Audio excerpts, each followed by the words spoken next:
આવી લાલચો આપી અને જો ઉમેદવાર માનતા નથી તો એમના દરખાસ્ત કરનાર ટેકેદારોને પૈસા આપીને ફોડી અને ખોટા એફિડેવિટો કરાવી અને ફોર્મ પાછા ખેંચવા માટેની અત્યારે હાલ જે આખા મહેસાણા જિલ્લાની અંદર અને સમગ્ર ગુજરાત રાજ્યમાં જે મગજમારી ચાલી રહી છે એ બિલકુલ સાચી વાત છે કે આવી વાત ચાલી રહી છે।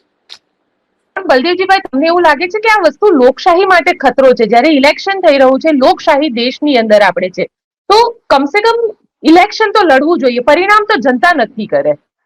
ભારતીય જનતા પાર્ટીનું શાસન આવ્યા પછી લોકશાહીની અંદર ઇલેક્શન લોકશાહી ઢબે થવું જોઈએ।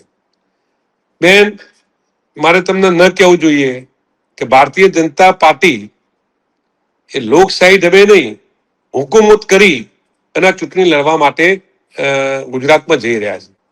કલોલની અંદર વિધાનસભાનું ઇલેક્શન તમે જોયું હશે કે મારું ઇલેક્શન મારી સામેના ઉમેદવાર નહોતા લડતા, મારું ઇલેક્શન એ બીજા નતા લડતા, મારું ઇલેક્શન ગુજરાત રાજ્યની પોલીસ અને ગુજરાત રાજ્યના કર્મચારી અધિકારીઓ અને બેંકના કર્મચારીઓ લડતા હતા।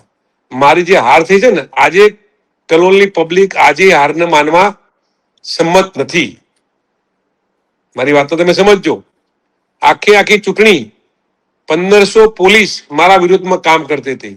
એમ અત્યારે હાલ સમગ્ર ગુજરાત રાજ્યની અંદર, મહેસાણા જિલ્લાની અંદર, ઉત્તર ગુજરાતની અંદર અને તમામ જગ્યાએ જ્યારે ભારતીય જનતા પાર્ટીના શાસનમાં પોલીસ અધિકારીઓ, પોલીસ કર્મચારીઓ જ્યારે ભારતીય જનતા પાર્ટીના આગેવાનો હોય, ભારતીય જનતા પાર્ટીના જે કહેવાય ખેસ પહેરેલા હોય, એ રીતે કામ અત્યારે હાલ કરી રહી છે। ત્યારે હું માનું ત્યાં સુધી ગુજરાતમાં અને દેશમાં આવા શાસનની અંદર લોકશાહી ટકશે કે નહીં ટકે એના પર શંકાના વાદળો ઘેરાયા છે।